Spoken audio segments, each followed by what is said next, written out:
একটা সোসাইটির ভিতরে গাড়ি চালানো এক জিনিস আর রাস্তায় গাড়ি চালানো আর এক জিনিস।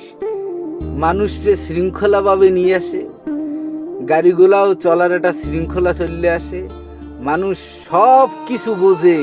কেমনে আবার এই মানুষই আউলই যে আমি এইদেরই কিছু বুঝি না। দেখেন কত সুন্দরভাবে কত শৃঙ্খলভাবে চলতেছে। আবার এই মানুষ যখন হয়েছে গিয়ে রাস্তার মধ্যে চলে যায়, দাঁড়ানোর সময়ই নেই। কি হলো, এই ভদ্রলোক আবার কোন পাশটা লাগাইবে, এর আবার ডাইনে কিল লেগে যেন ঢুকতে সম্ভবত থামবে। যাও, থামবে তো ভালো, ইন্ডিকেটার দেয় না, হেটাও দেখলাম। যাক ভালো, সমস্যা নাই।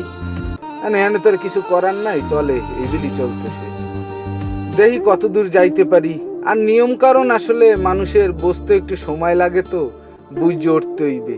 যাই হোক, আল্লাহ পাক সবাইরে নিয়ম কারণ বোঝার তৌফিক দিক, নিয়ম কারণে মান্যেই গাড়ি চালাক সবাই, সেইটাই সবার জন্য ভালো কিছু বয়ে আনবে।